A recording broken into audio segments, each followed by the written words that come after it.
Madame, Monsieur, bonjour et bienvenue sur la page. Je suis le docteur Faustin Roger Tapa de Health Horizon International. Je vous entretiens ce jour sur les maladies métaboliques. Les maladies métaboliques, c'est des maladies qui dépendent du fonctionnement des organes dans l'organisme. Et parmi ces maladies métaboliques, vous avez le diabète, vous avez l'hypertension, vous avez la goutte, vous avez d'autres perturbations. Maintenant, on va parler une après l'autre pour permettre une compréhension facile de ces maladies métaboliques. Et on commencera notre entretien par le diabète. Le diabète, en fait, c'est l'élévation de votre glycémie au-dessus d'un certain chiffre, qu'on dit 1,10 et tout ça. 1,10 grammes par millilitre. Ça, c'est embrouille parce que quand on commence comme ça, personne ne va comprendre. Même, il faut que tout le monde aille à l'école de médecine pour comprendre de quoi on parle. Mais c'est très simple. Quand votre taux de sucre augmente dans l'organisme, ça entraîne des conséquences et on appelle la maladie là le diabète. Donc, ça peut vous faire pisser beaucoup, ça peut vous faire boire beaucoup d'eau, ça peut vous faire manger beaucoup aussi.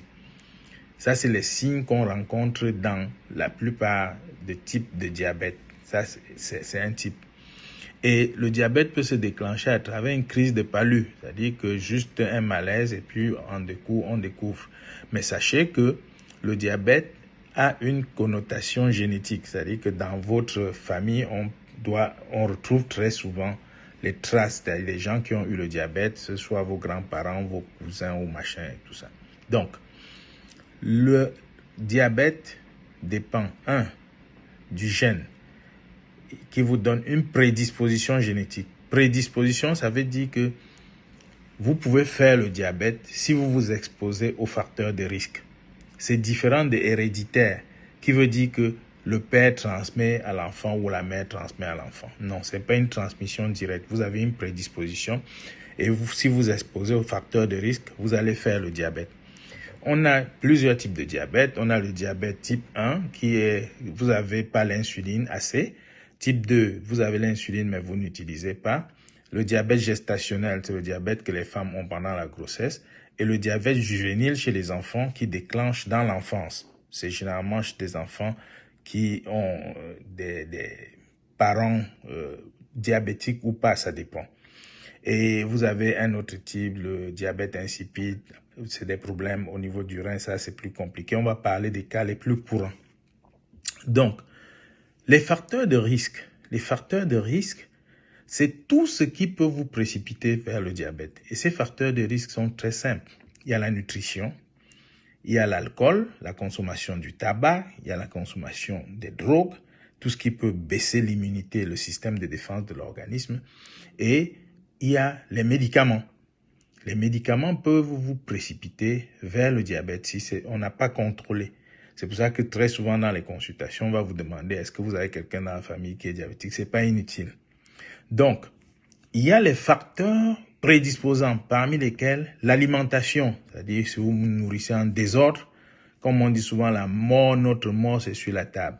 Si vous buvez trop d'alcool, si vous fumez de la cigarette, si vous ne faites pas d'activité physique, c'est-à-dire l'exercice physique, tout ça contribue à déclencher votre diabète. Et si vous ne vous hydratez pas normalement, c'est aussi un facteur déclenchant.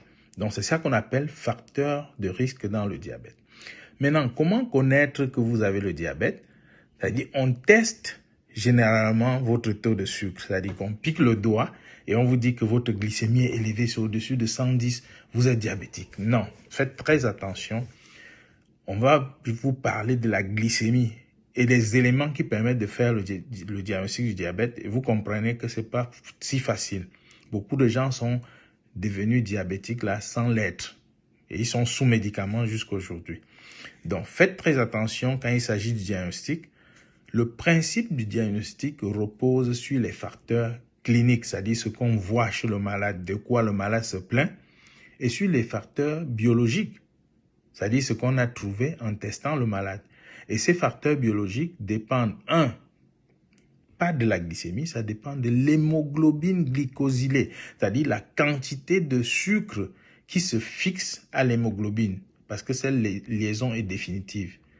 C'est ça qui permet de connaître l'état de votre organisme en sucre. C'est ça qui permet de savoir que vous avez telle quantité de sucre dans l'organisme. Et ça se donne en pourcentage. Donc la normale, c'est entre 4,5 et 7. Donc vous pouvez voir que à partir d'un certain chiffre, on peut s'inquiéter, ou en deçà d'un certain chiffre, on peut s'inquiéter également.